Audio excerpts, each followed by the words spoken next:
సాధనా సమితి division round table సమావేశాన్ని ఏర్పాటు చేసినటువంటి పెద్దలకు, అదేవిధంగా అధ్యక్ష వర్గానికి, వ్యవసాయ కార్మిక సంఘం జిల్లా సమితి తరఫున అందరికీ కృతజ్ఞతలు తెలియజేస్తా ఉన్నాం. సోదరులారా, ఈరోజు మన ఆదూరు జిల్లా ఏర్పాటు చేయడం వల్ల వచ్చే లాభాల గురించి పెద్దలు అనేక మంది అనేక విషయాలు మనకు తెలియజేయడం జరిగింది. దీంట్లో వాస్తవంగా మన ఆదూరుని జిల్లాకి అర్హులా కాదా అని చెప్పేసి అందరూ ఆలోచన చేయాలని చెప్పేసి పెద్దలు కోరుతా ఉన్నాం. ఎందుకంటే మన ఆదూరుని ఒకప్పటి నుంచి సెకండ్ బాంబే అని చెప్పేసి అది పెద్ద పేరు తెలుసు. కానీ ఆ పేరుతో పాటు మన ఆదూరుకి అనేక ఇండస్ట్రీస్ ఉండేవి. కానీ పాలకవర్గ ఎలక్షన్ కారణంగా అనేక కంపెనీలు కూడా మూతపడ్డాం. ఆ మూతపడ్డం వల్ల కూడా మన ఆదూరుకి కొంత తగ్గిందే తప్ప ఈ రోజు కూడా విలువ అయితే తగ్గలేదు. అట్లాంటప్పుడు అంత పెద్ద పేరు కలిగినటువంటిది, అంత డెవలప్మెంట్ కలిగినటువంటి మన ఆదూరుకి తప్పనిసరిగా జిల్లాగా ప్రకటించి తీరాలని చెప్పేసి మేము కోరుతా ఉన్నాం. ఇది అన్ని నియోజకవర్గాలకి సెంటర్.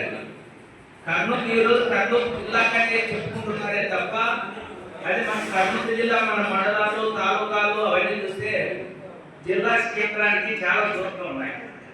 ఇది అంత పాలకులకు తెలుసు, మరి అదేవిధంగా అధికారులకు తెలుసు. అయినా సరే వాళ్ళు కర్నూలు జిల్లాగా ప్రకటించినప్పుడు ఇప్పుడు మన ఆదూరు జిల్లాను కూడా ప్రకటించాలని చెప్పేసి కోరుతా ఉన్నాం. కానీ ఒకప్పుడు 6 జిల్లాలు అని చెప్పేసి ప్రకటించిన ఈ పాలకులు ఈరోజు 3 మాత్రమే ఇప్పిస్తూ ఉన్నాయి. 3 తీసేశారు. ఆ తీసేసిన దాంట్లో మన ఆదూరు కూడా ఉంది. కానీ మన ఆదూరుకి ఏం అర్హత లేదో వాళ్ళు ఒకసారి చెప్పి తీసేసి ఉంటే కూడా బాగుండేది. కానీ అట్లాంటివి ఏమి చెప్పకుండా తీసేయడం చాలా బాధాకరం. అదేవిధంగా మన కర్నూలు కూడా దామోదరం సంజీవయ్య గారి సేవలు ఎవరికి తెలియదు కావు. అంత పెద్ద సేవలు చేసిన ఆ దామోదరం సంజీవయ్య గారు తెలియడం అనేది అందరూ స్వాగతించాల్సినది.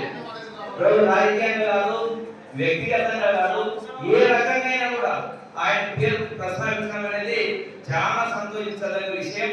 కాబట్టి తప్పనిసరిగా ఈరోజు కర్నూలుకైనా సరే, ఆదూరుకైనా సరే దామోదర సంజీవయ్య గారి పేరు తప్పనిసరిగా నామకరణం చేయాలని చెప్పేసి మనం ఏకదాటిగా దానిపైన కూడా మన ఆదూరు జిల్లాతో పాటు దామోదర సంజీవయ్య పేరు కోసం కూడా మనం పోరాటం కొనసాగించాలని చెప్పేసి మీ అందరినీ కోరుతా ఉన్నాం.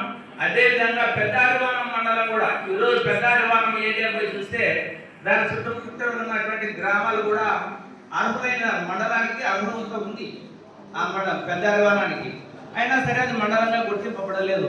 కాబట్టి ఇప్పటికైనా కూడా అధికారులు, పాలకులు ఒకసారి దాన్ని సర్వే చేసి పెద్దారివానాన్ని మండలంగా కూడా గుర్తించాలని చెప్పేసి కోరుతా ఉన్నాం. పాలకులు ప్రత్యక్షంగా పాల్గొనాలని చెప్పేసి కూడా కోరుతా ఉన్నాం. ఎందుకంటే ఊరినే ప్రకటనలకే పరిమితం కావడం, అదేవిధంగా సమావేశాల్లోనా సభల్లోనా ఊరినే ప్రకటించడం, ఆ తర్వాత ఇళ్ళకి వెళ్ళిపోవడం, వాళ్ళు కూడా అడుగుతున్నారప్ప అని చెప్పేసి అనేదానికే పనికి వస్తారే తప్ప కానీ దీనికోసం వాళ్ళు పోరాటం చేస్తున్నారప్ప అని చెప్పేసి అని అనాలంటే తప్పనిసరిగా ఇది ఆదూరు జిల్లాగా ఏర్పడినప్పుడే వాళ్ళని ఆ విధంగా ఆలోచించాల్సి వస్తారే. కానీ లేకపోతే ఊరినే ప్రసంగాలు పరిమితమైతే మాత్రం వాళ్ళు దీనికోసం పోరాటం చేస్తున్నారు అని చెప్పేసి నమ్మేదానికి వీలు కాదు. ఎందుకంటే ఈరోజు ప్రతి ఒక్కరూ రాజకీయ ఎత్తుగడలు చేస్తున్నారే తప్ప ఆ సమస్యల పరిష్కారం కోసం పోరాటం కొనసాగించడం లేదు. ఒకసారి మీరే ఆలోచించండి. ఈరోజు ప్రైవేటీకరణ విషయం, కంపెనీలు మూతపడ్డ విషయం, రకరకాల సమస్యలు, అనేక సమస్యల పైన కూడా ఈరోజు పాలకులు అవలంబిస్తున్నటువంటి విధానాలు చూడండి. గమనించిన సర్కారు ఉంది మనకి.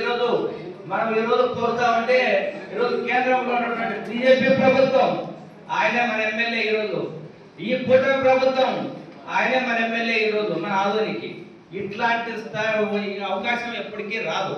కాబట్టి వచ్చిన అవకాశాన్ని పార్టీ ఎమ్మెల్యే గారు కూడా తప్పనిసరిగా బాధ్యత తీసుకొని ఇది జిల్లా కేంద్రంగా ఏర్పడేంత వరకు కూడా అందరూ పోరాటం చేసి ఈ జిల్లాను ప్రకటిస్తారని చెప్పేసి మనస్ఫూర్తిగా ఆశిస్తూ నా పేరు భూపేశుడు.